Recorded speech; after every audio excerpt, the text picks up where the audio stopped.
2022 창의교육 수업 콘서트 행사의 한국교원대학교 세션 중등 분반 발표를 이제 진행을 시작하도록 하겠습니다. 네, 선생님 여러분 안녕하세요. 오늘 하루 지금 벌써 두 번째 인사를 드리고 있는데, 저는 오늘 해당 세션 중등 분반의 진행을 맡은 한국교원대학교 창의교육 거점센터 전임연구원 신대웅입니다. 네, 만나 뵙게 돼서 반갑습니다. 일단 오늘 해당 분반은 이미 앞선 초등 분반에서 개회사가 있었기 때문에 개회사는 없이 바로 선도교사인 김현태 선생님께서 발표를 해주실 예정이십니다.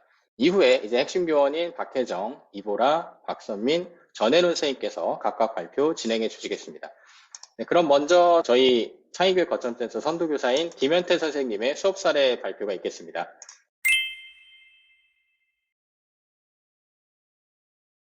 네, 안녕하세요. 저는 작년부터 이제 이 PBL 수업 연수를 듣고 또 같이 또 수업 콘서트에도 참여했던 숭실고등학교의 김현태 선생이라고 합니다. 저의 수업 주제는 암진단 AI 만들기라고 해서 과학 동아리 아이들과 함께 진행을 하였고요. 그 사례에 대해서 또 아이들이 어떤 부분에서 무엇을 느꼈는지를 한번 같이 공유하도록 하겠습니다. 예, 제가 원래 작년에 이 연수를 시작했던 이유는 원래 저는 AI나 소프트웨어에는 관심이 없고 그냥 환경과 독서에 좋아하는 그런 아이들이었어요. 그래서 아이들과 항상 이런 환경 동아리 위주로 좀 했었는데요. 그 코로나로 인해서 아이들이 오지 않고 온라인 수업과 에듀테크 활용 수업에 대한 요구가 많아지면서 좀 고민을 하게 됐습니다. 그러면서 어떻게 할까 고민을 좀 하다가 이제 작년에 이 DNA, 이 PBL 창의교육 핵심 교원 연수라는 것을 알게 되었고, 저는 이 DNA 수업이 제 생물 선생님인데 이 DNA인 줄 알고 신청을 했다가 나중에 데이터 네트워크 AI라고 하셔서 굉장히 난감한 상황에서 시작을 했습니다. 그래도 한번 해보자라고 해서 시작을 했는데 들어가자마자 코딩부터 배우는 일이 있어가지고 전혀 저한테는 너무 어려운 시간이었고, 그래서 이런 것이 뭔지 하나도 모르는 상태에서 시작을 해서 엄청나게 처음에는 졸기도 하고 커피도 마시고 이렇게 시작했던 것 같습니다. 그게 벌써 1년이 넘었는데요. 그러면서 이 수업을 듣고 또 연수를 계속 들어가면서 저 나름대로 좀 많은 변화가 좀 있었던 것 같고, 또 이 연수에 대한 많은 관계자분들에게 매우 감사한 마음이 있습니다. 그럼 시작하도록 하겠습니다. 예, 수업 배경은 교육의 새로운 전환점인데요. 앞으로의 이제 디지털 전환 시대와 뉴노멀 교육의 패러다임이 바뀌는 시점에서 한 세 가지 정도가 필요하지 않았나라는 생각이 좀 들었습니다. 그래서 AI 교육의 필요성이 좀 있었고, 에듀테크에 관심이 증가하였고, 코로나 시대의 새로운 수업 방식이 필요한 이 세 가지 부분에 대한 고민이 있어서 이 부분을 준비하게 되었습니다. 그래서 AI 활용 수업은 오렌지 3 프로그램을 이용한 AI 교육을 좀 했고요. 티처 모션과 함께 이런 부분을 적용을 했고, 에듀테크 관련된 거는 크롬북과 디지털 교과서를 활용한 수업을 좀 하게 됐고요. 그다음 새로운 수업 방법으로는 PBL 수업을 진행하여서 아이들이 직접 참여하여서 문제를 해결하는 방식으로 준비를 하였습니다. 수업 목적은 생명과학 원 수업에 AI 플랫폼을 활용하여 수업을 통해서 아이들의 수업의 흥미도 만족도를 높이는 데 있고, 2학년 과학 동아리 10명을 대상으로 총 10차시로 준비를 하였습니다. 전체 프로그램에 대한 개요입니다. 첫 번째 시간에는 암진단 AI 공모전이라는 문제사항을 제시하여서 아이들이 흥미를 좀 유발할 수 있도록 하였고요. 그리고 공모전에 대한 어떤 성과물을 아이들이 개별적으로 만들어서 제출하는 걸로 해서 이 PBL 수업을 시작하였습니다. 두 번째 차시로는 암세포 조사와 교육을 하였는데요. 아이들이 직접 원하는 암세포를 찾아서 공부도 하고 또 인터넷 검색과 여러 가지 논문들 찾아보면서 아이들이 실제로 암세포의 원인, 치료, 예방 여러 가지 부분들을 서로 하여서 정보를 탐색하게 되었고, 또한 병원에서 암교육 또 간호사분을 통해서 온라인으로 또 교육을 받기도 하였습니다. 그리고 이걸 통해서 직접 이제 저희가 참여형으로 활동을 하게 되는데요. 그거는 데이터 시각화 기계학습 실습을 하였습니다. 오렌지 3라는 프로그램을 이용해서 공공 데이터를 받아서 데이터 시각화 실습도 하였고요. 또한 기계학습을 통해서 이미지 분류하는 부분도 직접 해보게 되었습니다. 그럼 이런 것들을 실습하여서 마지막엔 자신만의 원하는 암진단 AI 분석과 영상을 제출하는 걸로써 이런 AI 공모전을 문제 해결을 하였습니다. 이걸로 하기 조금 아쉬워서 아이들과 AI가 무엇인지 좀 알게 되었는데, 그럼 실제로 AI가 앞으로 여러 가지 윤리적 측면에서의 어떤 쟁점들이 있다는 걸 확인하여서 이런 것들로 토론 수업을 또 하게 되었고요. 또 이런 것들을 통해서 만족도 조사를 통해서 아이들이 어떻게 느꼈는지를 같이 보게 되었습니다. 처음에 디지털 교과서를 만들어서 구글 클래스룸에 연계하여서 같이 진행을 하였고요. 이 보시는 화면은 제가 직접 디지털 교과서를 만들었던 화면입니다. 그래서 실제로 내용이 어떤지 아이들에게 크롬북을 나눠주고 직접 이 부분을 같이 온라인상으로 보면서 아이들이 하나씩 하나씩 따라하면서 좀 더 쉽게 수업을 진행할 수 있었던 것 같습니다. 네, 수업 프로그램이고요. 첫 번째 동기부여는 암진단 AI 루닛에 관련한 뉴스인데요. 실제로 앞으로는 암 진단을 의사들도 하지만 AI가 더 빠르게 속도감 있게 그걸 진단할 수 있는 것들이 앞으로는 더 잘 되어 거고 그것을 통해서 많은 환자들이 치료를 받을 것이다 라는 것으로 먼저 이 영상을 보여주었고요. 또 우리도 각자 이 루닛과 같은 암 진단 AI를 한번 제작해서 한번 해보자라고 얘기를 하였습니다. 그래서 이런 포스터도 만들어서 아이들에게 보여주었고요. 접수 일정을 잡고 저의 이메일로 영상을 만들어서 제출하는 걸로 얘기를 하였습니다. 그래서 암세포 진단에 관련된 아이들 자료를 크롬북을 통해서 찾아서 패들렛을 이용해서 이렇게 올렸고요. 또한 이걸로 부족하여서 실제로 병원 암교육 간호사분과 컨택이 되어서 따로 이 간호사분께서 이렇게 시간을 내줘서 토요일 날 온라인상으로 2시간 정도로 이렇게 교육을 받을 수 있었습니다. 그래서 간호사분께서도 굉장히 열의 있게 좀 해주셨고 아이들도 되게 여러 가지 질문을 통해서 실제적인 부분에 많은 효과를 보았던 것 같습니다. 오렌지3 프로그램입니다. 이 프로그램은 코딩이 어려운 부분인데 AI에 대해서 코딩을 하지 않더라도 쉽게 AI 교육을 할 수 있는 프로그램이 개발돼서 이것을 활용하였습니다. 특별히 저는 이걸 통해서 데이터 시각화 부분과 그 다음에 기계학습에서 특별히 이미지 분류하는 부분들을 활용하였습니다. 자, 이거는 이제 공공 데이터를 썼는데요. 기상 포탈이라는 데서 공공 데이터를 통해서 실습을 좀 하였습니다. 오렌지3로 기계학습도 할 수 있지만 이런 데이터 시각화에도 굉장히 좋은 부분이 있기 때문에 이런 부분을 먼저 실습을 하여서 공공 데이터를 통해서 한반도 기온, 강수량, 폭염 등을 다운받아서 실제로 데이터 시각화가 무엇인지를 체험할 수 있었습니다. 그래서 이렇게 엑셀로 직접 데이터를 가공하여서 오렌지3에 집어넣고 오렌지에서 작동을 했을 때 이런 식으로 데이터 시각화를 쉽게 할 수 있었습니다. 예전에 코딩을 배웠을 때도 하게 되는데 생각보다 여러 가지 문법도 사용해야 되고 여러 가지 좀 조작하는 게 어려워서 그거를 오히려 이 오렌지3를 이용하면 더 단순화시켜서 금방 배울 수 있었던 것 같습니다. 다음으로는 암세포 CT 이미지를 가지고 이미지 분석을 하는 부분들을 오렌지3로 활용하였습니다.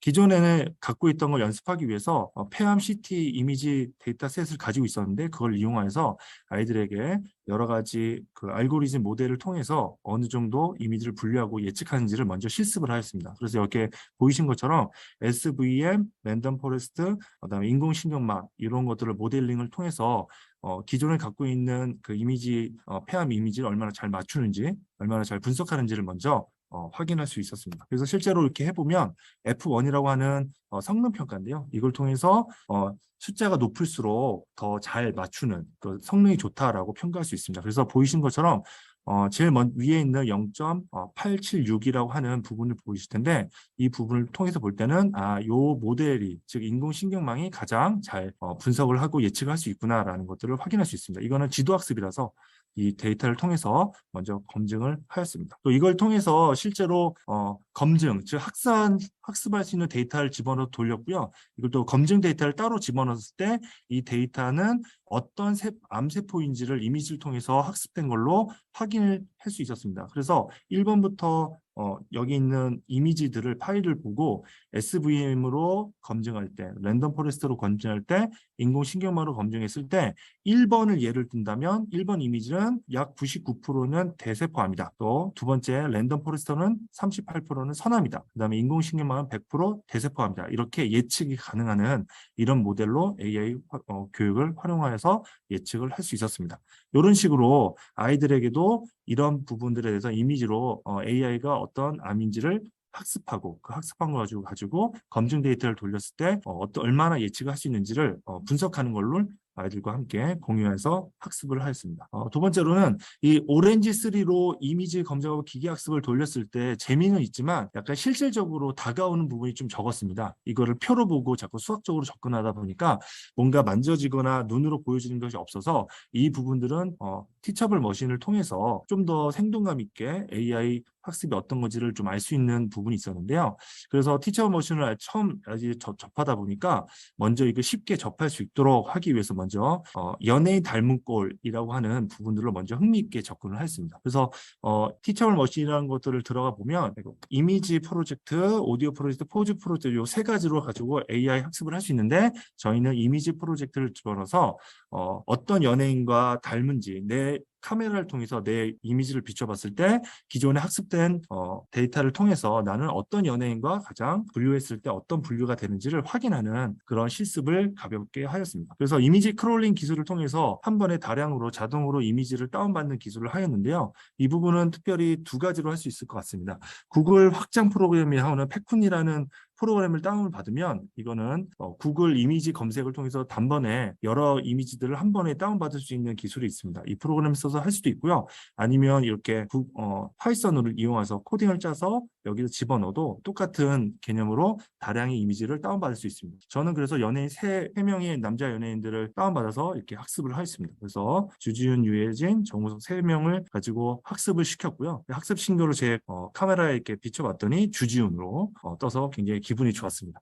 요 부분이 아이들이 되게 좋아했던 부분인데요. 특별히 이제 이걸 했을 때 유해진이 좀 나왔을 때 아이들이 많이 상심하고 많이 좀 힘들어하는 모습을 좀 보게 됐는데 많이 해봤는데 대부분의 많은 아이들이 유해진 쪽으로 많이 가서 약간 조금 이거 괜찮나 이런 생각도 좀 들기도 하였습니다.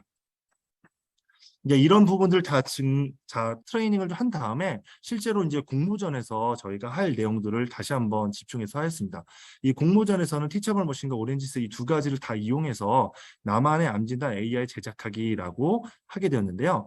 먼저 자신이 원하는 암세포 CT 영상을 찾습니다. 그래서 어떤 애들은 폐암, 어떤 애들은 뭐 여러 가지 암들이 많이 있잖아요. 대장암, 무슨 암 이렇게 해서 자기가 원하는 암을 찾아서 스터디한 다음에 그 이미지를 먼저 이미지 크롤링 기술로 다운을 받습니다. 그리고 이걸 가지고 티처블 머신에 각각 다 집어넣고 이걸로 정말로 이것이 학습됐을 때 분류가 되는지를 확인해서 영상을 찍어서 보내는 것을 시작하였습니다. 또한 오렌지씨를 통해서라도 똑같이 이미지를 집어넣고 학습시킨 다음에 검증 데이터로 돌렸을 때 얘가 잘 검증하는지를 표로 확인해서 이걸 캡처해서 같이 보내는 걸로 하였습니다. 그래서 오른쪽에 왼쪽에 있는 것은 아이들이 티처블 머신을 통해서 실제로 이미지를 카메라에 비춰봤을 때 얘가 제대로 분류가 되는지 이 영상을 찍어서 보내는 거고요. 오른쪽은 오렌지 3를 집어넣어서 똑같은 방식으로 검증을 했을 때 얘네가 제대로 이 이미지를 예측해서 분류할 수 있는지 이것을 표로 정리해서 캡처해서 이 두 가지를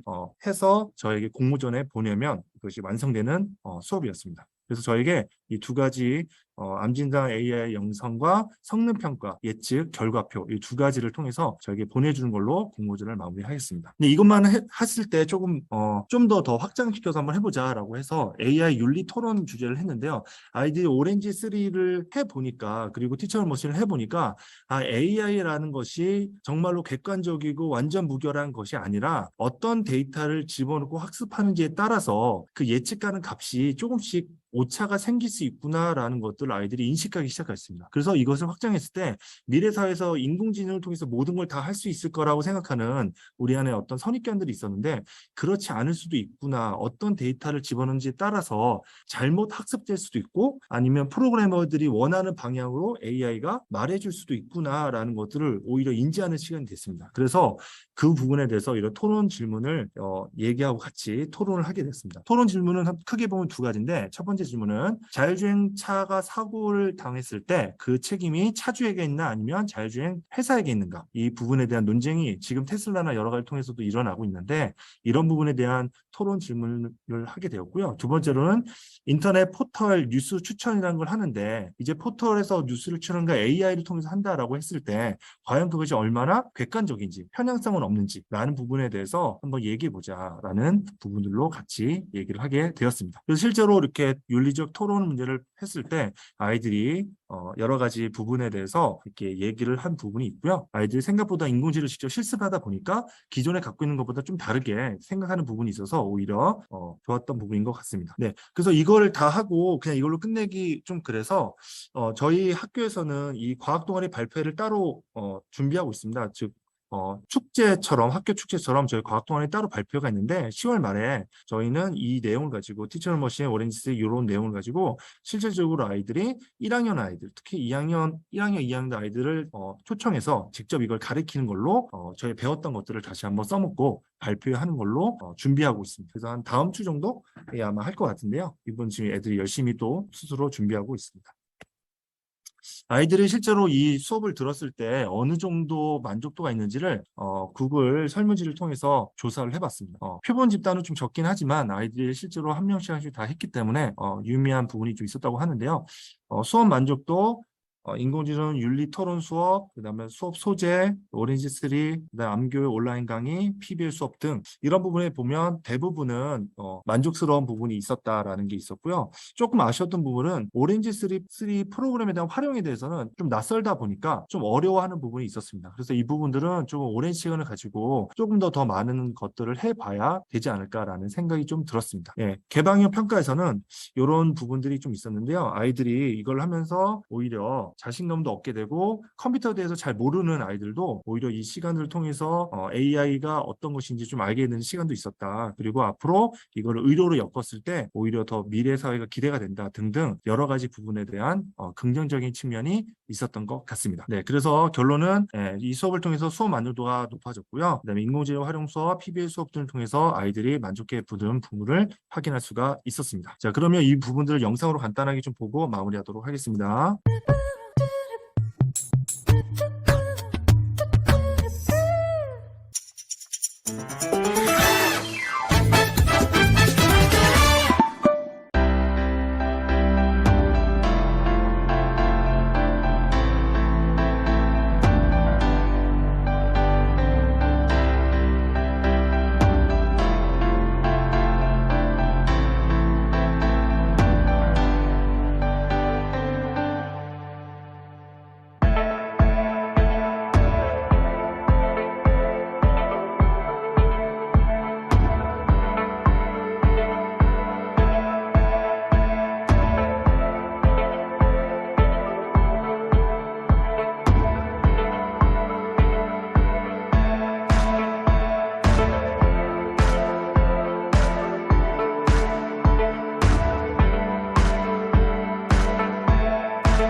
네, 감사합니다. 이것을 마치도록 하겠습니다. 네, 선생님 발표 감사합니다.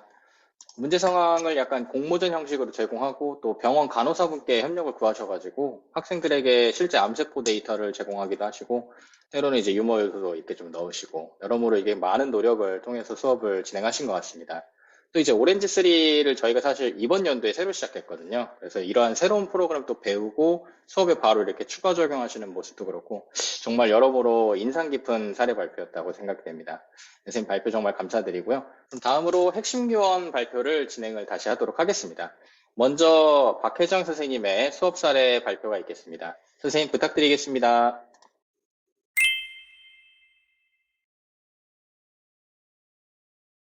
네, 저는 다문화 친구의 또래 멘토 되기라는 제목으로 동백중학교 1학년 학생들을 대상으로 DNA PBL 수업을 시도하였습니다.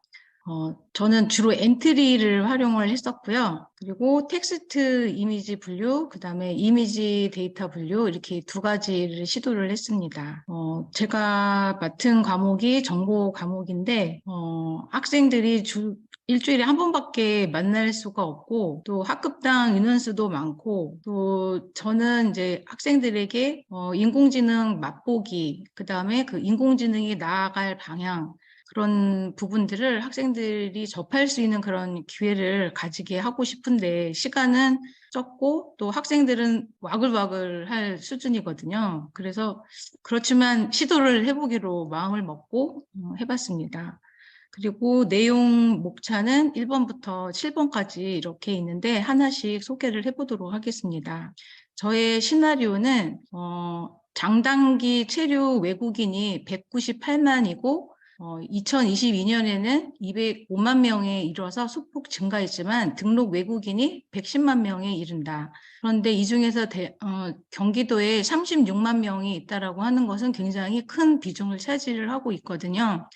그래서 다문화 가정 학생들은 기초학력의 부진, 한국어 능력 부족, 의사소통 부족, 심리적 불안정 등의 어려움을 겪을 수 있는데 이런 문제점들을 해소할 수 있는 그런 방향에 대해서 만약에 우리 반에 어떤 학생이 외국인 다문화 친구가 이제 전입을 왔다라는 그런 전제하에 그 친구는 말도 서툴 것이고 또 배우는 내용들을 분명히 이해를 하지 못한 그런 상황을 두고 학생들이 멘토가 되어서 지속 가능한 미래에 앞장서는 학생들이 될 것을 한번 제가 시나리오로 만들어서 수업 시도를 하였습니다. 제일 먼저 그런 시도를 학생들에게 너무 거창하게 다가갈 수가 없어서 지속 가능한 발전 목표와 AI의 기초적인 그런 부분들을 제일 먼저 소개를 하기 위해서 지속 가능한 발전 목표가 이제 소개되어 있는 그런 자료들을 제가 수집을 하고 준비를 했는데 사회 교과서하고 도덕 교과서에 조금씩 나와 있었습니다. 근데 자료들이 너무나 부족한 그런 부분도 있고요. 여기 이렇게 영상을 봤더니 굉장히 좀 학생들이 이해하기 쉽게끔 이런 식으로 이제 나와 있었거든요. 그래서 여기 쭉 보시면은 이렇게 많은 사람들이 인재가 되는 그런 이런 연예인 이런 사람들이 이런 소개를 해주고 있었습니다. 그래서 이걸로 이제 제일 먼저 시작을 했었고요. 그 다음에 극심한 기후변화, 대한민국 면적 15배에 달하는 플라스틱 섬, 대멸종에 대한 우려, 이런 긴박한 환경 속에서 지구촌의 다양한 그런 문제들이 경제 발전을 멈출 수는 없다. 그리고 그렇지만 이런 상황에서 미래 후손이 발전할 가능성을 보호하는 형태의 그런 발전을 해야 되지 않겠느냐, 이런 것을 UN 보고서에서 발표를 했다.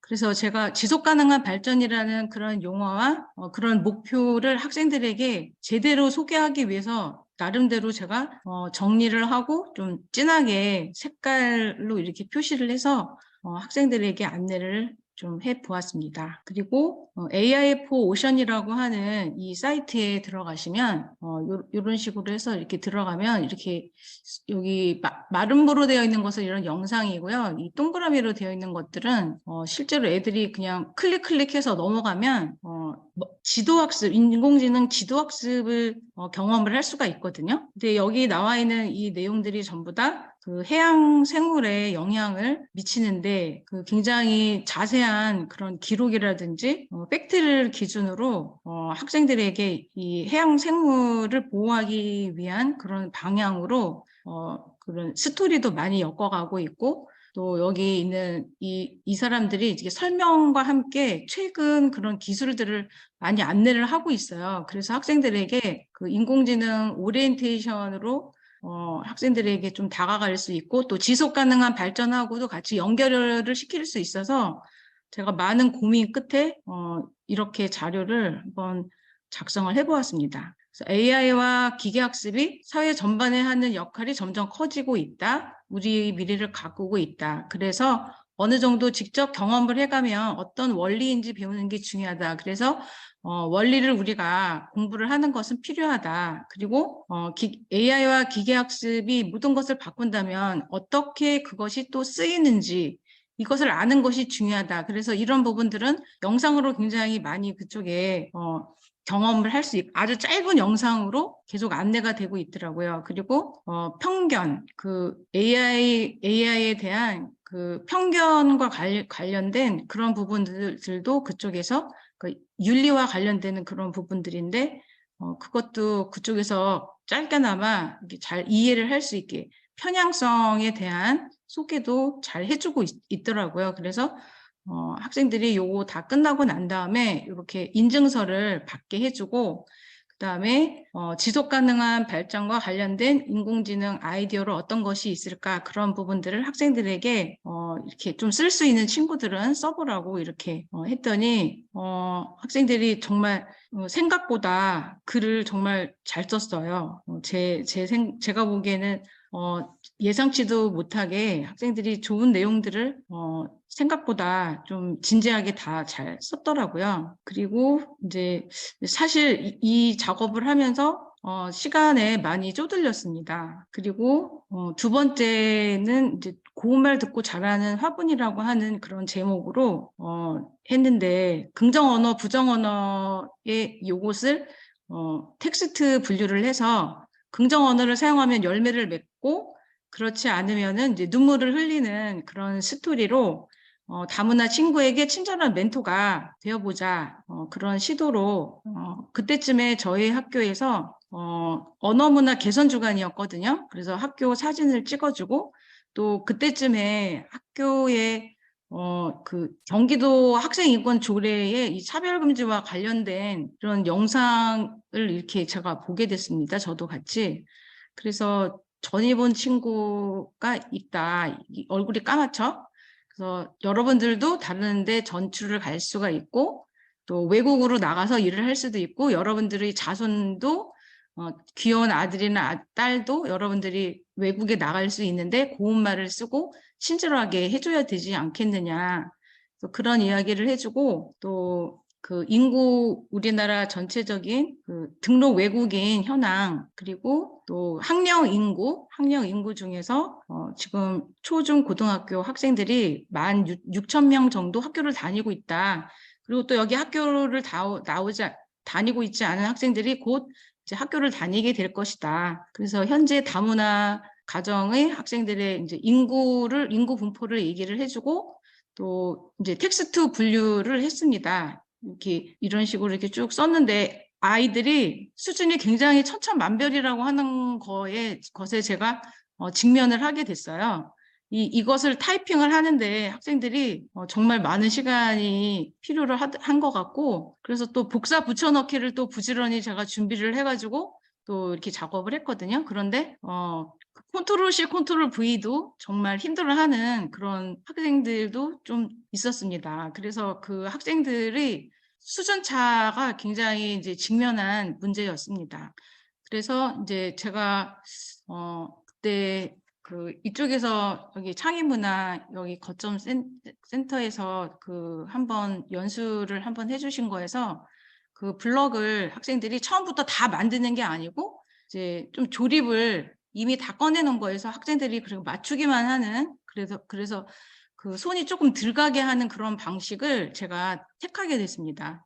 그래서 스토리를 우선 이야기를 해주고 첫 번째, 두 번째 말을 할 때는 아무런 반응이 없지만 세 번째는 부정어가 하나도 없을 때는 웃는 나무로 해주고 부정어가 하나 있을 때는 시무룩하게 해주고 부정어가 2개 있을 때는 슬픈 나무로 이런 식으로 설계가 되어 있는 프로그램 코드를 제가 가져와서 학생들이 이거를 처음부터 다 코딩을 하려면 시간이 너무나 부족하기 때문에 간략한 이런 부분들만 일단 알려주고 그 다음에 블럭 조립은 많이 주지 않았습니다. 그래서 리메이크를 많이 활용을 하게 됐습니다. 그리고 이런 식으로 이제 코드를 주어서 학생들이 이제 결과물을 테스트를 확인을 하고 난 다음에 이렇게 패들렛에 결과물을 이렇게 올리도록 작업을 했습니다.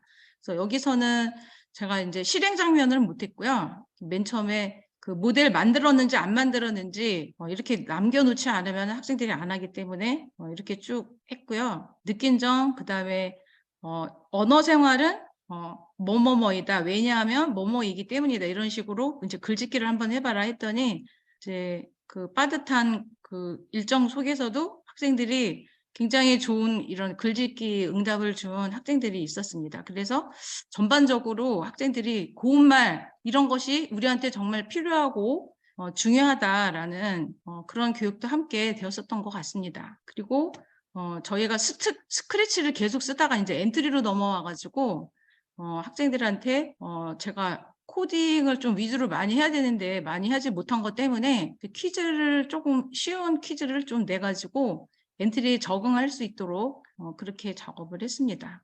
세 번째 작업은 감정인식 로봇 만들기인데 엔트리에서 우리가 모델을 계속 만들기는 했지만 이미 만들어진 인공지능을 활용하는 것도 굉장히 좋은 것들이 있더라고요. 그래서 그 이미 만들어진 인공지능에서 비디오 감지는 컴퓨터 비전 기술에 해당되더라고요.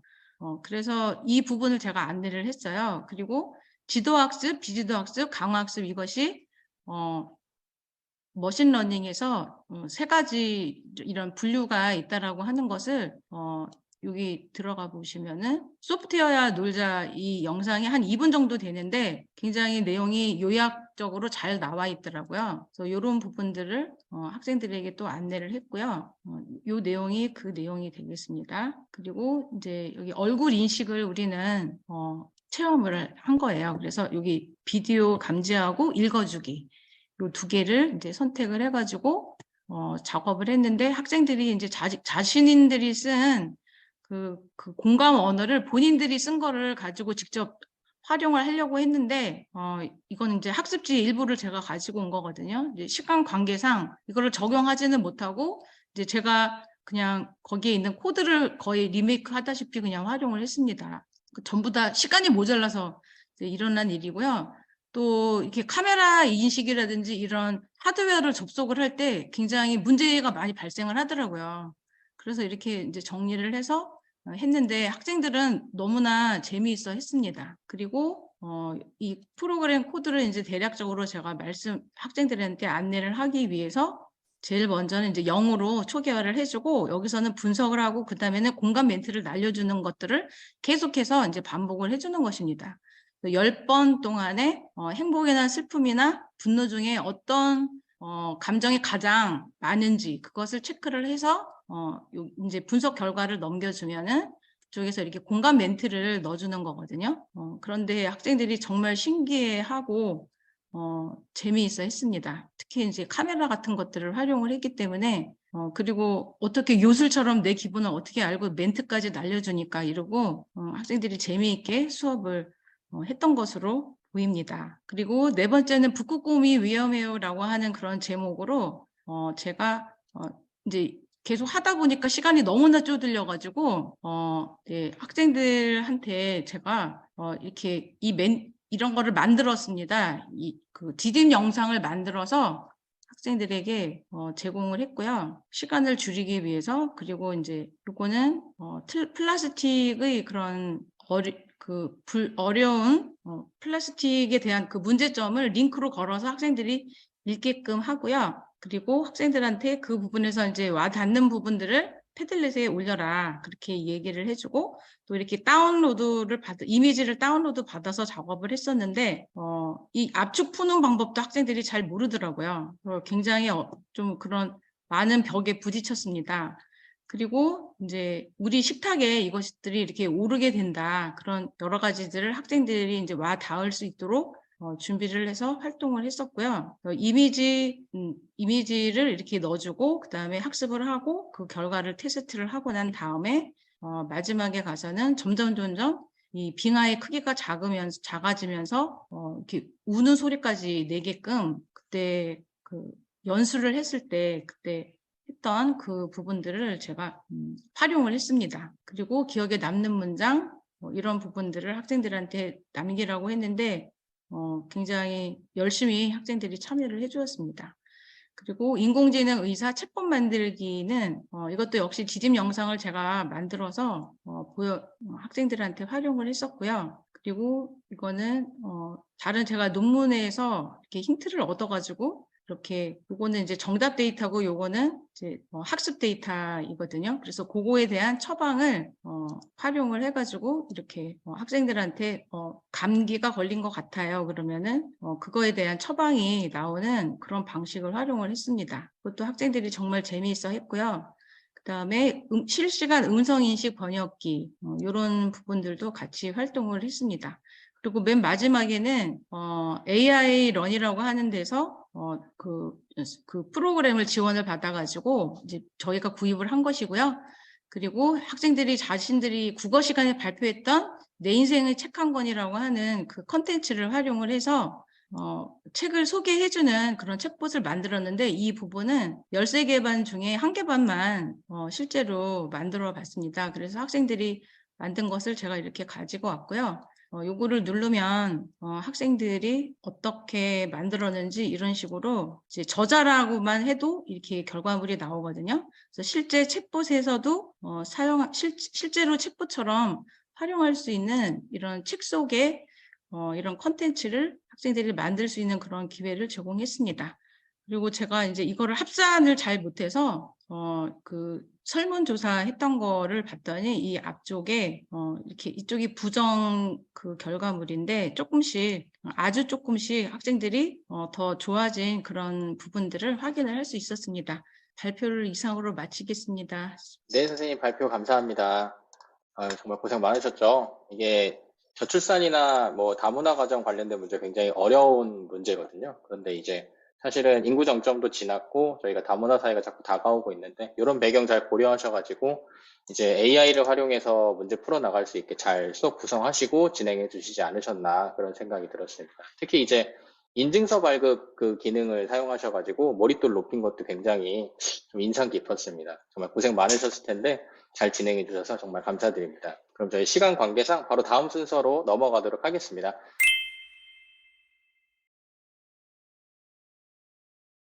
저는 경기도 수원 지역에 있는 화원고등학교 교사 전혜륜이고요.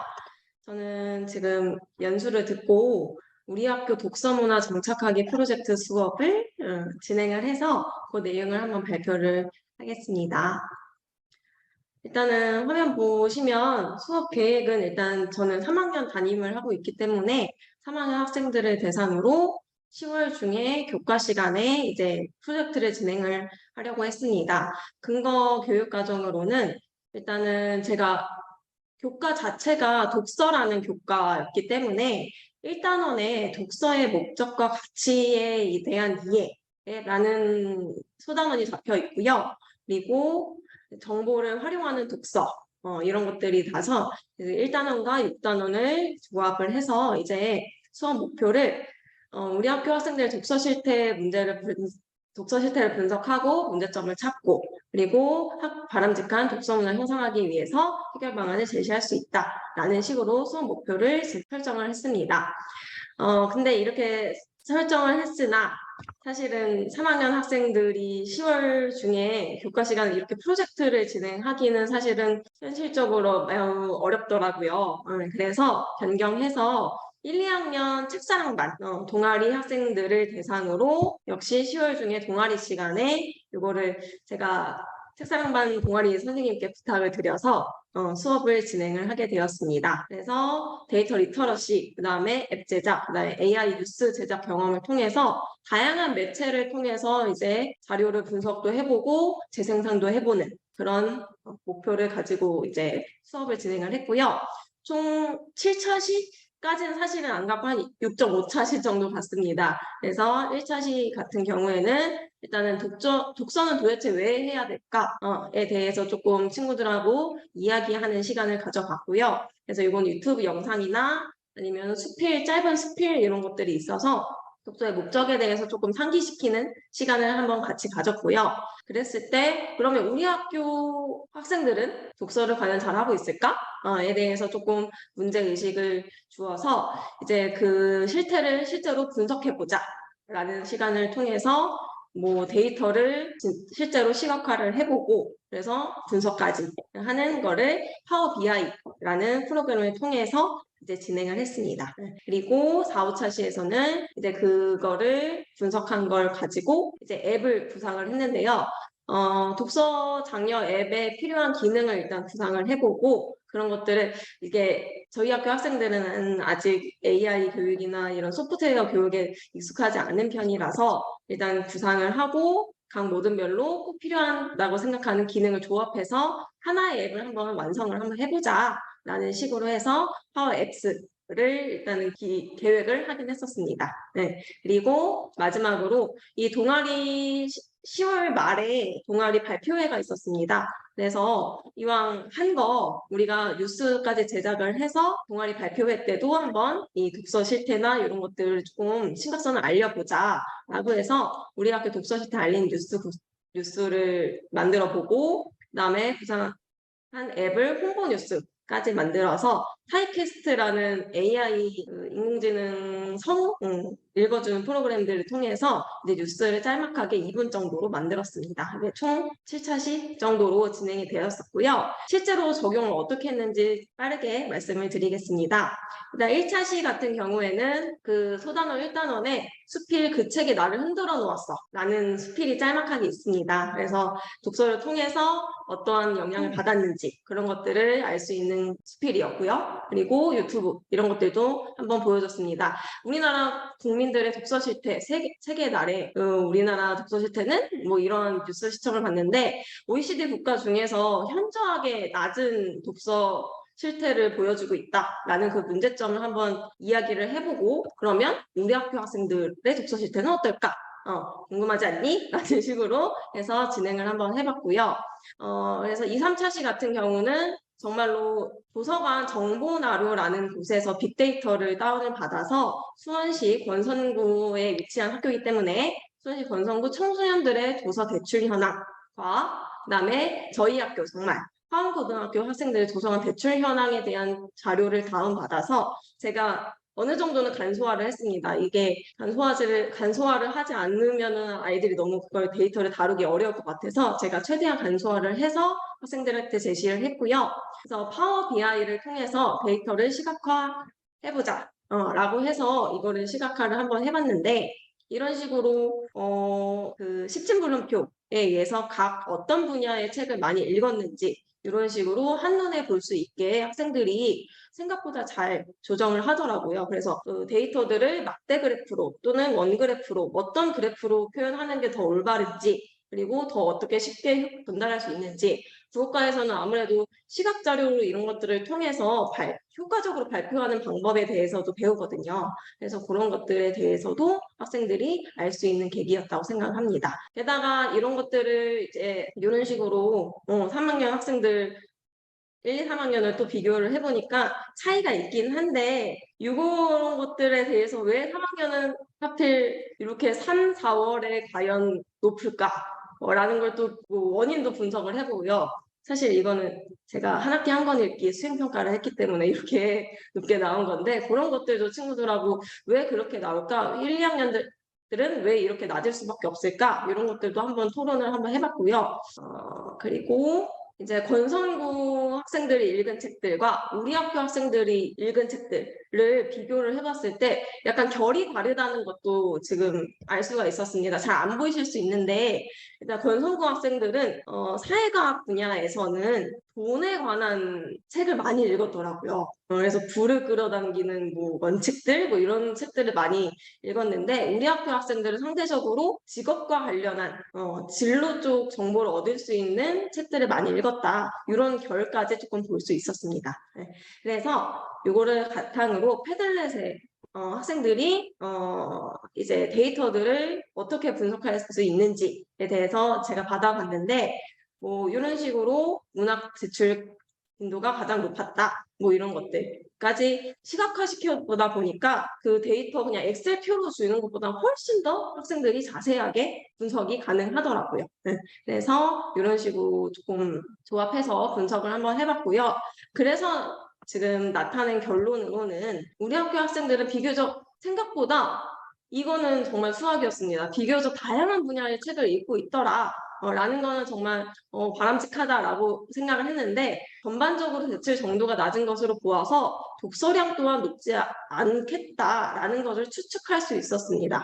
근데 이거는 제가 친구들한테도 과연 이걸로 단정 지을 수 있을까에 대한 문제의식은 사실은 심어주기는 했습니다. 왜냐하면 지금 제가 제시한 데이터는 도서관 대출 현황이기 때문에 사실 학생들은 요즘 뭐 휴대폰이나 태블릿이나 아니면 그냥 도서관에 가서 읽는 경우도 많기 때문에 전체 독서량을 이것만으로는 확신할 수는 없더라 라는 것을 설명해 주기는 했습니다. 다양한 변이들을 고려해야 된다. 그렇지만 어느 정도 독서량 또한 높지 않을 것을 추측 정도는 할 수 있을 것 같다라는 걸로 결론을 우리가 내렸고요.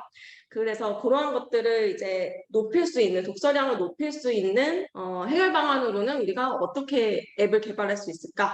그래서 학습지로 대략 어떤 기능들이 있을까라고 일단 정해봤고요. 이런 것들을 학생들이 서로 공유하면서 이런 기능이 좋은 것 같아, 저런 기능이 좋은 것 같아 라고 해서 하나의 앱을 만들어 보려고 했는데 제가 부족한 나머지 네, 기술적 한계로 제가 사실은 기능을 구현하지는 못했습니다. 틀까지는 어떻게 만들어 봤는데 그걸 실제적으로 기능을 추가해서 하나의 앱을 만들기는 무리가 있어서 연구원님께 부탁을 드렸습니다. 그래서 신혜영 연구원님께서 이 앱을 하나 제작을 해주셔서 친구들한테 소개를 했는데 너무 좋아하더라고요. 네. 그래서 제가 대략 보여드리면 로그인 창에 이렇게 넣어주면 유저 정보가 뜨고요. 자기가 읽은 내용에 대해서 서평을 한 줄 정도 짧게나마 만들 수가 있습니다. 읽은 날짜 설정해서 자기가 언제 책을 읽었는지 이런 것들 표시했으면 좋겠다라고 친구들이 이야기를 했고요. 그리고 분류 기호를 넣어서 그 자기가 읽은 책의 분야를 눈으로 확실하게 표시할 수 있으면 좋겠다라고 해서 이런 것도 넣었고 그다음에 한 줄 평 이런 것들 추천 점수 이런 것들도 저장할 수 있게 구성을 했고요. 그랬을 때 이런 식으로 색깔과 읽은 책의 도서명이 나올 수 있게 지금 달력이 있었으면 좋겠다고 해서 친구들이 이거를 생각을 했고 구현을 해주셨습니다. 네, 그리고 그래서 이런 추천 점수 평균 이런 것들 볼 수도 있고요. 우리 학교에서 전체적으로 어떤 책들이 많이 대출이 됐는지도 확인할 수가 있고 우리 학교에 있는 책에 대한 정보들 이런 것들도 한눈에 볼 수 있게 정리가 됐으면 좋겠다고 해서 제가 신대용 연구님의 힘을 빌려서 이렇게 구현을 했더니 친구들이 정말로 이게 사실은 독서 어플이라는 게 시중에 많이 나와 있기는 합니다. 많이 나와 있기는 한데 우리 학교의 도서 정보, 그다음에 우리 학교 학생들이 읽은 책들 이런 것들을 볼 수 있고 자신만의 독서 포트폴리오를 함께 정리할 수가 있어서 너무 좋다라고 이야기를 하더라고요. 네, 감사드립니다. 네, 네. 그래서 이렇게까지 지금 마무리를 했고요. 마지막 차시에 가서는 이제 그 동아리 활동 보고회 이런 것들을 위해서 우리가 프로젝트 수업 결과를 알린 뉴스를 한번 제작을 해보자. 이것도 근데 사실 그 홍보 그 전시 목적도 있지만 일단 국어과 자체에서 뉴스 기사 작성을 하는 것도 하나의 활동이 될 수 있거든요. 그래서 우리가 했던 내용을 다 정리를 해서 주요 내용을 선정을 하고 적절한 근거 자료를 사용해서 발표를 할 줄도 안다. 한편의 기사문을 작성할 줄도 안다. 라는 능력도 굉장히 중요하기 때문에 이런 뉴스를 제작을 해보았습니다. 그런데 사실은 소극적인 친구들이 많기 때문에 그 뉴스 기사를 직접 아나운서처럼 읽어보는 활동도 좋기는 하지만 그런 거에 굉장히 소극적인 친구들도 있어서 저는 뉴스 기사를 써서 하나의 요거 학생 아니고요. 저기 사이트에 있는 하나의 인공지능 인간이죠. 인공지능 인간을 세워서 한번 뉴스를 진행해봐라. 라는 식으로 해서 요 사이캐스트라는 사이트를 이용해서 뉴스 기사를 짤막하게 만들었습니다. 그래서 일모등 같은 경우는 독서 실태 뉴스를 만들었고요. 그 다음에 독서 장려 앱 홍보 뉴스를 이모등이 만들어서 총 2개의 뉴스를 제작을 해봤습니다. 그래서 지금 저희가 6, 7차시까지 수업을 하고서 학생들의 설문조사를 받아봤는데 학생들이 가장 했었던 수업 주제 활동 자체는 우리 학교, 다른 학교가 아니라 우리 학교 도서관 통계 자료를 분석했다는 게 굉장히 의미 있어 하더라고요. 그래서 아 진짜 우리가 책 안 읽는구나 라는 거를 조금 학생들이 더 와닿게 느꼈다고 이야기를 했고요. 그리고 독서 작년은 앱을 설계했다는 게 우리 학교 학생들한테는 되게 신선한 그런 경험이었다고 이야기를 했습니다. 그리고 수업에서 추가되었으면 하는 내용 같은 경우는 사실은 설문조사 받기 전까지는 앱을 구현하지 못했었기 때문에 실제로 제작을 해봤으면 좋겠어요까지 얘기를 하더라고요. 그리고 그 배포를 하고 실제 우리 학생들한테 배포를 하고 효과성까지 점검해보고 싶다. 그리고 아까 도서관 대출 데이터뿐만 아니라 다양한 변인들을 정말로 조사를 해서 정말로 우리 학교 학생들이 책을 많이 안 읽을까에 대해서 확실한 검증을 해보고 싶다라는 내용들도 이야기를 해서 실제로 이거를 심화학습 형식으로 나아간다면 정말 더 좋겠다라는 생각도 하게 되었습니다. 자, 그리고 두 가지만 더 말씀드리고 끝내겠습니다. 첫 번째로는 수업 적용 시 어려움이 사실 있기는 있었습니다. 일단은 파워 BI, 다음에 파워 앱스 같은 경우, 그다음에 타입캐스트 경우 모두 다 휴대폰이나 태블릿으로 사실 구동이 어려웠습니다.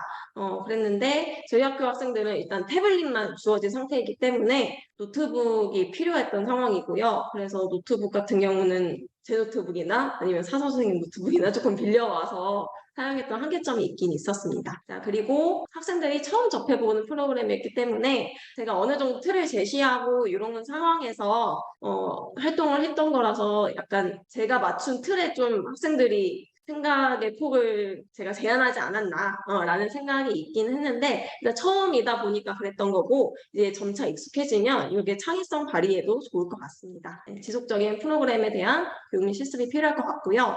그리고 일단은 동아리 인원수가 적어서 사실은 다양한 아이디어가 도출되지 못했다는 아쉬움은 사실 있습니다. 그러나 우리 학교의 정말 실태를 알아보고 그걸 해결하려 노력해봤다는 그 경험 자체가 중요했던 것 같습니다. 네. 마지막으로 느낀 점인 이후 수업 계획 말씀드리겠습니다. 그래서 일단은 저는 이게 이번에 연수를 듣고 프로젝트 수업도 사실은 처음 접했고 게다가 그 인공지능을 이용하는 것도 처음이었기 때문에 약간 아이디어의 부족을 사실 한계를 느끼기는 했습니다. 그래서 아이디어에 대한 고민이 굉장히 많았고 그다음에 국어 교과가 사실 도구 교과로서의 역할이 좀 커서 뭔가 아이디어를 내더라도 사회 과목과 아니면 과학 과목과 이렇게 좀 융합이 돼야겠다라는 생각이 많이 들었습니다. 그래서 학교에서 운영되는 자율 교육 과정에 조금 이런 것들을 녹여낼 수 있으면 좋겠다라고 생각을 했고요. 그리고 이런 수업을 통해서 데이터 리터러시, 그다음에 다양한 매체 활용 능력 이런 것들이 국어과에서 굉장히 요구되는 상황들인데 이런 것들을 키워줄 수 있는 기회가 되었던 것 같습니다. 그리고 무엇보다도 제가 공부를 많이 해야겠다라는 생각이 많이 들었고요. 네. 그리고 이런 것들이 다 뒷받침된다면 학생들이 충분히 창의성을 발휘할 수 있는 기회를 제공받을 수 있겠다라는 생각이 들었습니다. 그리고 무엇보다 제가 고등학교 3학년 입시 지도를 하다 보니 고등학교 생활기록부 특기사항으로 입력하기가 매우 의미하다라는 생각이 들었습니다. 그래서 내년 같은 경우는 정말 교과 내에서 제가 수행평가를 아예 이런 식으로 프로젝트 수업으로 진행하면 훨씬 더 세특에 많이 도움이 될 것 같고 동아리 시간이나 이런 장기간 프로젝트 수업을 한번 고안해 보려고 하고 있습니다. 네, 여기까지 발표를 마치도록 하겠습니다. 네, 선생님 발표 감사합니다. 최근에 학생들의 텍스트 리터러시랑 독서 관련 이슈가 좀 많이 나오는데 그런 상황을 수업으로 잘 승화시키신 것 같습니다. 사실 이게 저희 PBL은 사실 프로젝트 베이스가 아니고 프로블럼 베이스인데 그래가지고 사실 제가 약간 좀 다르거든요, 두 개가. 그래서 이게 좀 걱정을 좀 했었는데 사실은 근데 또 어떻게 문제 상황을 또 잘 선정하셔가지고 이게 제가 볼 때는 약간 그 프로젝트 학습에 탈을 쓴 문제 중심 학습 뭐 약간 이런 식으로 진행을 좀 잘 해주시지 않았나 싶습니다. 또 약간 어떻게 보면 올해 처음 배우신 MS 파워 플랫폼인데 이걸 또 학생들하고 잘 활용해서 말 그대로 이제 데이터 리터러시에 충실한 수업을 잘 진행해 주시지 않았나 싶습니다. 그래서 굉장히 좀 의미 있는 시간을 보내신 것 같아서 굉장히 인상 깊었습니다. 감사드리고요. 네, 그러면 다음 순서로 넘어가겠습니다.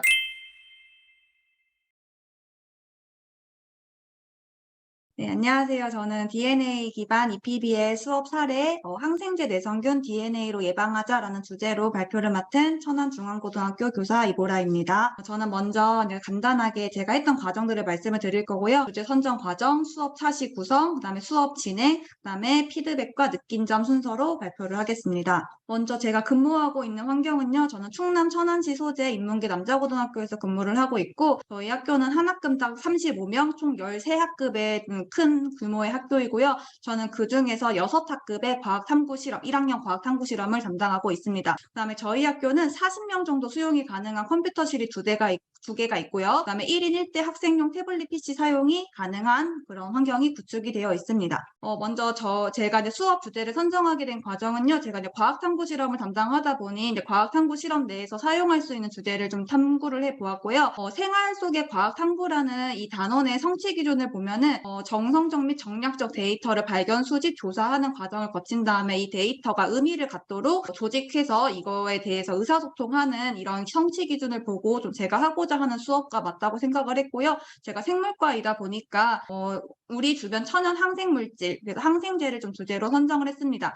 그다음에 제가 2학기 때 수업을 지금 진행을 하고 있는데 애들이 1학기 통합과학 시간에 생물 다양성 유지 단원에서 내성 생명체 출현을 배우면서 이미 항생제의 내성을 갖는 세균의 그런 작용 기작을 알고 있기 때문에 더욱더 조금 수업을 진행하기에 원활하다고 판단이 되었습니다. 그리고 문제 상황 설정은요. 저는 먼저 그 항생제 내용을 좀 종합해서 항생제 내성균 문제로 이제 선정을 했고요. 학생들이 좀 관심을 보일 수 있다는 문제라고 생각을 했어요. 그래서 학생들 중에서 특히 생명과학에 관심을 갖고 있는 친구들도 많고 또 그 중에서 의학학 쪽에 관심 있는 친구들이 많다 보니까 좀 진로와 직접적으로 연계가 되어 있다는 생각이 들어서 주제로 선정을 했고요. 그다음에 또 이 항생제 내성균 문제는 또 우리가 코로나라는 팬데믹을 넘어서 또 조용히 우리에게 다가오고 있는 팬데믹으로 경고가 되어 있기 때문에 좀 실제적인 문제 상황을 학생들이 좀 인식을 하고 해결 방안을 고안을 하는 그런 기회를 가졌으면 좋겠다라는 생각을 했습니다. 두 번째 데이터 분석 활용 도구로는 저는 오렌지를 활용을 했는데요.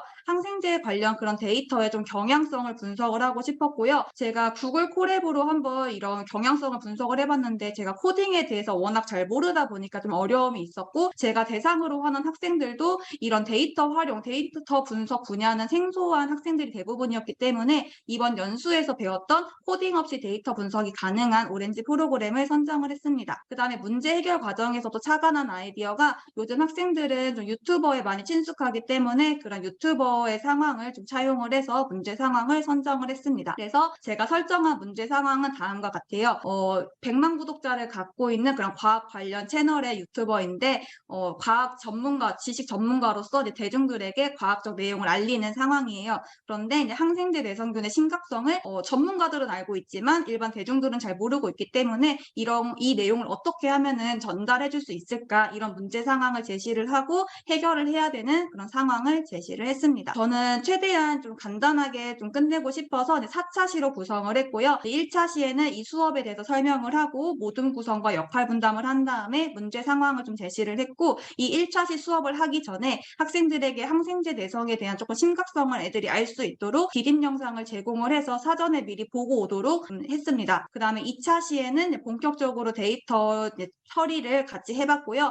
3차 시에는 이제 본인들이 처리한 데이터를 좀 분석을 하고 좀 자료를 좀 정리를 하면서 문제 해결 과정을 진행을 하고 4차 시에는 평가를 하는 방안으로 좀 구상을 했습니다. 제가 수업을 한 학생들의 좀 특징을 보면은 제가 이걸 원래 수업 시간에 하려고 했는데 제가 과학탐구 실험 수업을 담당하고 있고 이게 3명의 교사가 동시에 진행하고 있는 상황이어서 저 혼자 갑자기 2학기 중반에 4차 시 분량의 수업을 좀 따로 진행하기가 어려운 상황이었어요. 그리고 저는 좀 3학년 전담이다 보니까 담당하고 있는 동아리도 없었고 해서 제가 진행하는 수업반에서 희망 학생을 따로 선정을 좀 했습니다. 10명 정도 학생이 희망을 했고요. 모든 별 노트북이 있는 상황이었어요. 원래는 태블릿 PC를 사용을 하려고 했는데 오렌지 프로그램이 윈도우나 맥에서만 활용이 가능하기 때문에 저희 학교에서 제공되는 그 갤럭시 탭에서는 다운이 안 되는 좀 그런 문제점이 있었고 또 하나 학교 컴퓨터 같은 경우에는 이게 프로그램을 다운받을 경우에 컴퓨터를 끄면은 다 삭제가 되는 그런 그런 상황이었기 때문에 조금 개별 노트북이 있으면 원활하게 진행이 되는 상황이었습니다. 학생들의 특징은 좀 자발적으로 신청하는 학생들이다 보니까 학습 동기는 충분했던 애들이고요. 대부분 좀 주제가 항생제다 보니까 의학학이나 생명공학, 생명과학에 관심 있는 친구들이었고 인공지능이나 데이터 분석에 대해서는 전혀 모르는 학생들이었습니다. 이제 수업 진행 방법을 간단하게 말씀드리면은요. 저는 이제 수업 시간도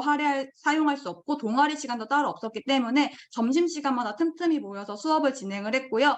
카카오톡 오픈 채팅을 활용을 해서 디딤 영상을 올리거나 필요한 자료나 공지사항을 전달을 하면서 조금 원활하게 수업을 이끌어 갔습니다. 1차 시에서는 이제 학생들에게 문제 상황을 제시를 하고 문제 해결을 위해 필요한 지식이 뭔지, 잠정적인 해결 방안은 뭔지, 문제 해결을 위해 필요한 자료는 뭔지 개인별로 먼저 생각을 해본 다음에 모든별로 같이 내용을 공유해 보면서 좀 내용을 정리하는 시간을 1차 시에 가졌습니다. 2차 시에는 오렌지를 활용한 데이터 처리를 했고요. 한 사례를 보여드리자면은 연도별 항생제 처방률에 대한 데이터를 이렇게 오렌지를 통해서 시각화도 해보고 예측도 해보았습니다. 그런데 학생들이 이걸 너무 어려워해서 사전 디딤 영상을 오렌지와 관련된 내용을 제공을 했음에도 불구하고 너무 어려워해서 제가 따로 별도로 오렌지 사용법을 이렇게 단계별로 만들어 놔서 제공을 했더니 좀 그 이후에 원활하게 진행이 되었습니다. 그 다음에 3차 시 수업에서는 이제 이 분석한 데이터를 가지고 왜 이런 결과가 나왔는지 좀 문제 해결 과정을 좀 진행해보는 그런 활동을 했는데요. 아까 앞에서 보여드렸던 데이터를 봤더니 오히려 항생제 내성균 문제가 심각해지는 반면에 이 처방률, 연도별 항생제 처방률은 점점 감소하고 있는 이런 데이터가 나타났어요.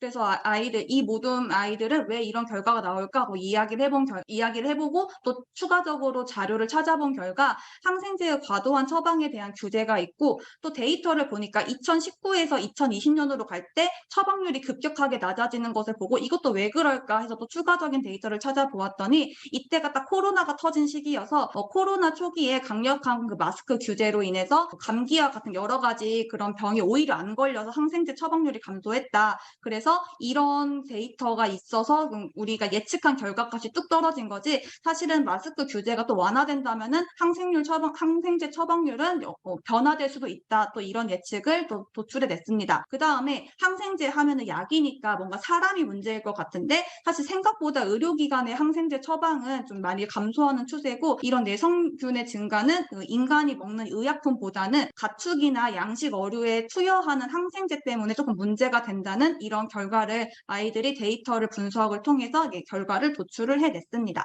그 다음에 4차 시에서는 모든별 발표 및 평가인데 저는 발표를 따로 하는 것보다 영상으로 제작을 해서 이 영상을 같이 공유하는 시간을 가졌고요. 이렇게 자신들이 정리한 데이터를 기반으로 아이들이 영상을 만들었습니다. 진짜 유튜브가 된 것처럼 이렇게 영상을 만들었고요. 시간 관계상 영상은 재생하지 않겠습니다. 자, 먼저 이제 그다음 마지막으로 이제 수업 피드백과 느낀 점을 말씀드리자면은 일단 학생들이 이 수업을 하고 제가 어떤 점을 조금 제안했으면 좋겠냐라고 이제 물어봤어요. 그랬더니 이제 아무래도 프로그램의 어려움을 많이 겪어서 이 프로그램을 익히 시간이 조금 더 충분했으면 좋겠다라는 피드백을 주었고 저희가 점심시간 짜투리 시간에만 모여서 진행을 하다 보니까 시간이 너무 부족했다는 그런 피드백을 가장 많이 받았습니다. 그다음에 좀 이제 학생 주도적으로 이제 했는데 오히려 이런 활동이 너무 어색한 친구들이 대부분이다 보니 오히려 이걸 좀 어려워하는 애들이 많았고요. 좀 선생님의 조금 도움을 좀 더 도와주기를 좀 바라는 그런 피드백도 받았습니다. 그 다음에 마찬가지로 시간이 조금 부족했다. 그리고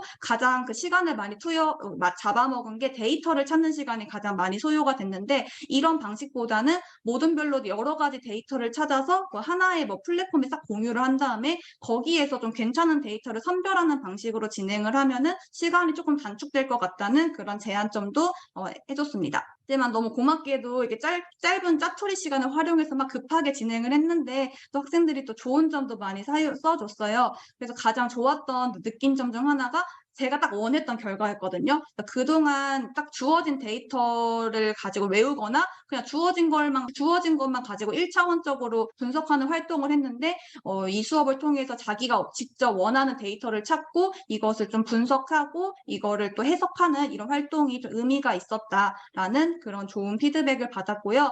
그다음에 좀 항생제 관련해서 미래 의료인을 꿈꾸면서 좀 주도적으로 좀 탐구를 하는 그런 좋은 기회가 되었다라는 좀 이런 긍정적인 피드백을 좀 많이 받았습니다. 그래서 이제 마지막으로 이제 저의 느낀 점은 저도 이제 학생들이 좀 주도적으로 뭔가 했으면 좋겠다라는 게 가장 큰 그 목적이었고요. 이런 항생제의 작용 기작을 단순히 교과서에서 배웠던 것 이상으로 좀 깊게 탐구하는 모습이 조금 보였고, 그다음에 인터넷에 단순한 자료를 그냥 긁어 모으는 게 아니라 이 자료를 해석하고 재구성해서 조금 의미 있는 자신만의 데이터로 재구성하는 그런 역량이 관찰이 됐던 것 같아서 조금 의미가 있었습니다. 그다음에 저는 생명과학 전공인데요. 사실 과학이지만 저는 인공지능이나 뭐 정보 이런 쪽에 전혀 관심이 없었던 사람인데 저의 이 작은 시도가 학생들한테 조금 의미 있는 경험을 준 것 같아서 좀 변화하는 교사의 역할, 그러니까 지식의 전달자가 아니라 조금 방향성을 제시를 해주는 좀 그런 역할을 조금 실감을 하는 저에게도 의미 있는 활동이 되었던 것 같습니다. 하지만 여전히 좀 해결해야 되는 고민인 부분은요. 일단 가장 많은 피드백이 너무 시간이 없다, 너무 할 일이 많다 이런 피드백이 많았기 때문에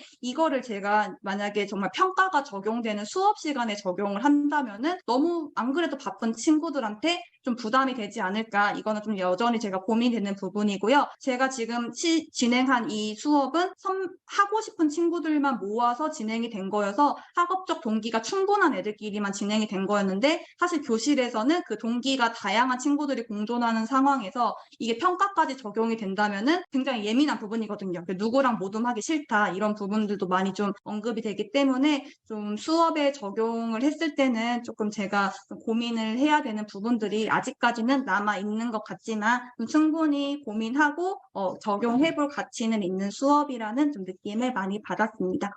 저는 이상으로 발표를 마치겠습니다. 감사합니다. 네, 선생님 발표 감사합니다.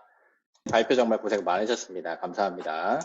바로 다음 순서로 넘어가겠습니다. 그럼 다음으로 박선민 선생님 수업 사례 발표가 있겠습니다.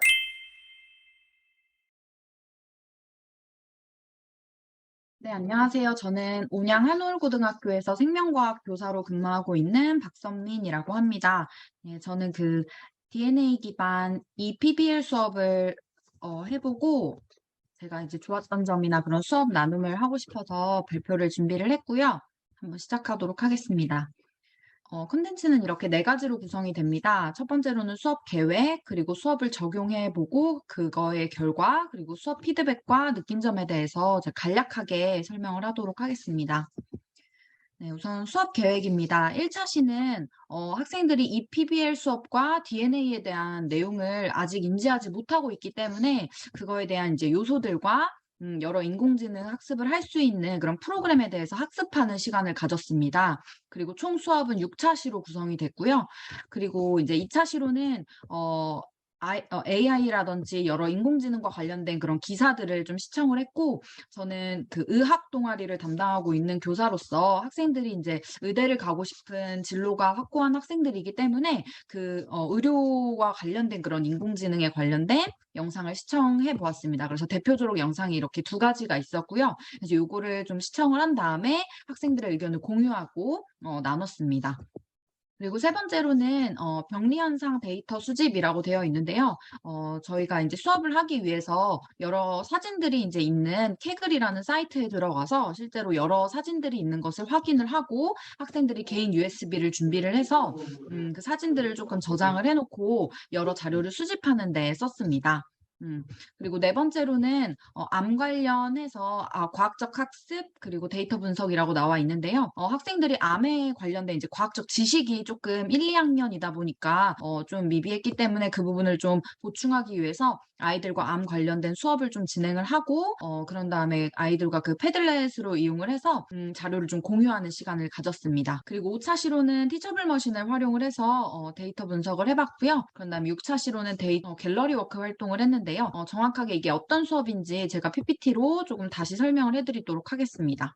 우선 티처블 머신을 활용을 해서 여러 암 사진들을 획득을 한 다음에 그 암 사진들을 가지고 양성 종양과 그 암이라고 하는 그 악성 종양 사진을 여러 데이터를 수집을 해서 그럼 경계성 종양의 사진을 인식을 했을 때 그걸 경계성 종양을 어떻게 이 티처블 머신은 학습을 하는지 그거를 좀 저희가 확인하고 싶어서 티처블 머신을 활용을 했고요. 그래서 여러 사진 샘플들을 수집을 하고 그리고 티처블 머신을 직접 체험을 해보면서 그 활동을 진행을 해봤습니다. 그래서 아이들과 수업을 하기 전에 우선 암에 대한 개념을 좀 습득하기 위해서 여러 친구들이 이렇게 좀 직소 모형을 활용을 해서 아이들이 소집단 단위로 어떤 주제를 선택을 해서 그 소집단별로 암세포에 관련된 그런 수업을 진행을 하고 아이들이 조금 더 과학적 지식을 얻을 수 있도록 진행을 하였습니다. 네, 그리고 이 티처블 머신을 직접 활용하는 모습인데요. 저희 학교 같은 경우에는 그 태블릿 PC를 모든 개인이 한 명씩 다 이용할 수 있도록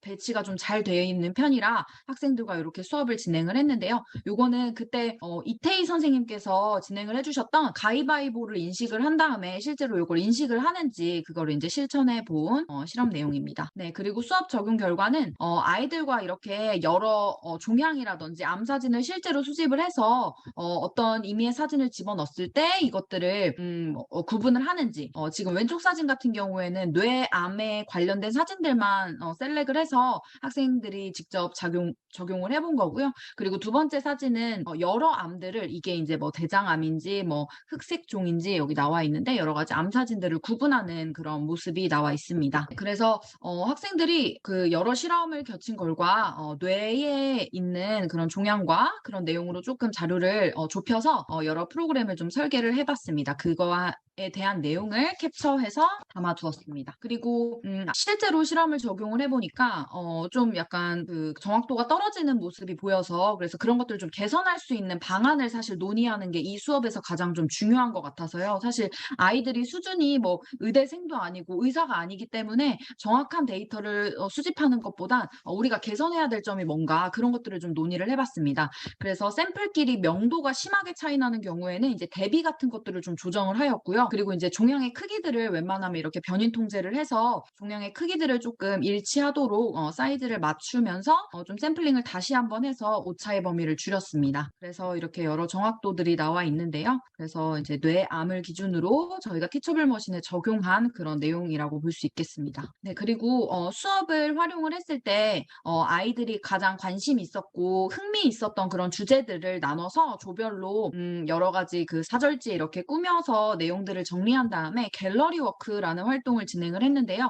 조원들이 이제 그 갤러리의 도슨트가 돼서 학생들이 이게 뭐야라고 질문을 했을 때 그 과학적인 내용과 이슈에 대해서 설명을 해주는 그런 활동들을 진행을 했습니다. 네, 그래서 학생들이 오차나 그런 보완점에 대해서 좀 논의를 했던 부분들을 조금 적어봤고요. 이 부분들은 좀 궁금하시다면 제가 PPT를 공유하도록 하겠습니다. 네, 그리고 저희 이제 느낀 점 같은 경우에는 아무래도 학생들이 이런 활동을 통해서 생기부에 기재가 된다면 대학 입시를 준비하거나 할 때 굉장히 좀 좋은 이점이 될 수 있다고 생각을 했고요. 그리고 이제 융합 수업 같은 경우도 저희가 이제 뭐 정보 선생님이라든지 아니면 이런 물리학이라든지 뭐 여러 그런 토론을 할 때는 이제 국어 선생님과 같이 이렇게 융합을 해서 수업을 구성을 해보는 것도 12월 이제 기말고사 끝나고 그 시즌에 저희가 논의를 해보기로 했거든요. 그래서 융합 수업을 진행을 해보겠다고 했고요. 그리고 학생들이 이제 독서 활동이 생기부에 이제 반영이 안 되는 만큼 그런 것들을 이제 세부 특기 사항에 녹이는 게 굉장히 중요한데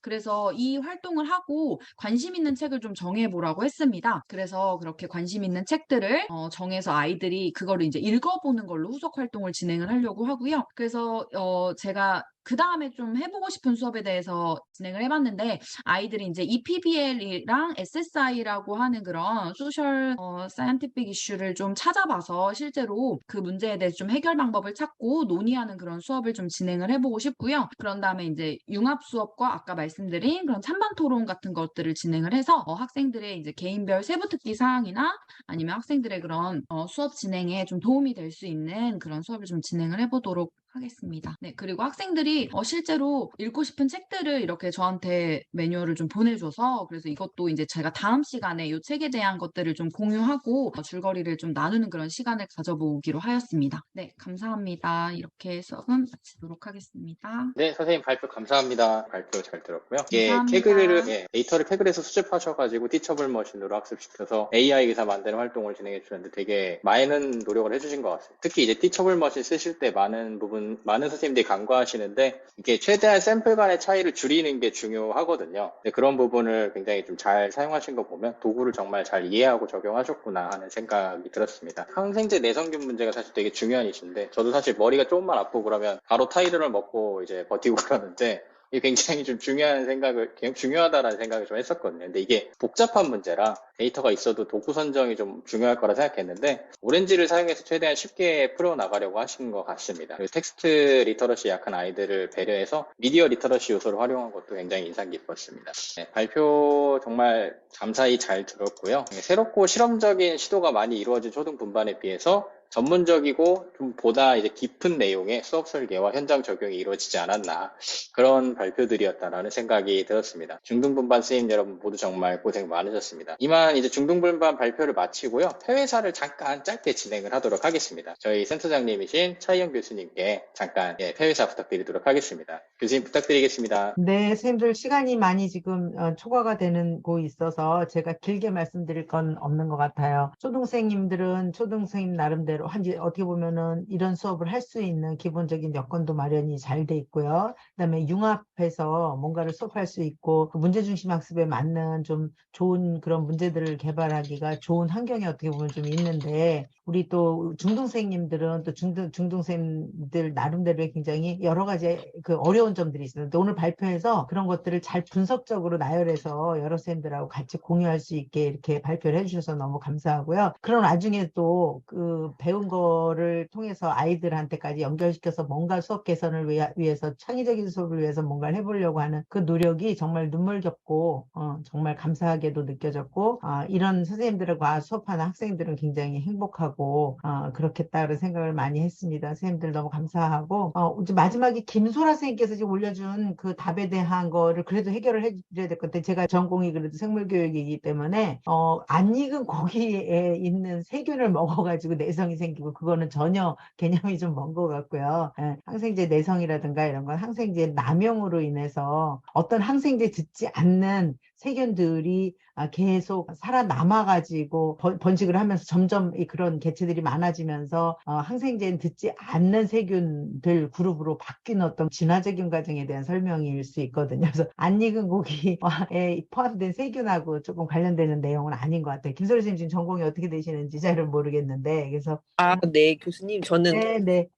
가정교육인데요. 그러세요? 저희가 보통은 소고기나 이런 거에 왜 달걀도 그렇고 무항생제 이런 식으로 많이 선전을 하잖아요.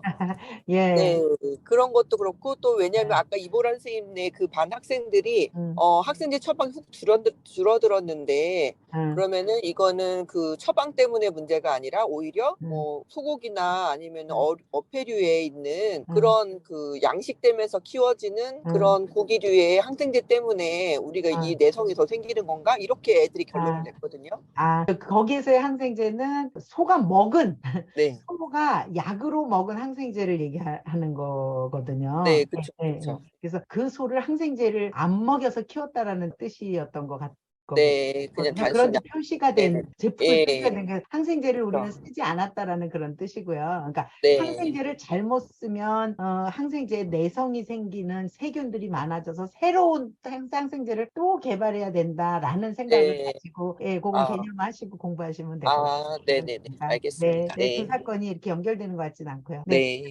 대답이 됐는지 모르겠고 조금 더 깊이 있는 지식이 필요하시면 이제 인터넷 검색 같은 것만 해보셔도 이런 거는 어렵지 않게 해결하실 수 있는 문제라는 생각이 또 들긴 합니다. 관심 가져주셔서 감사합니다. 선생님들 감사드리고 끝까지 참여해 주신 모든 선생님들 더 감사드립니다. 이것으로서 폐회사를 마치겠습니다. 네, 감사합니다. 네, 교수님 폐회사 감사합니다. 이상으로 한국교원대학교 세션 모두 마치도록 하겠습니다. 참석해 주신 모든 분들께 감사 인사드립니다. 감사합니다.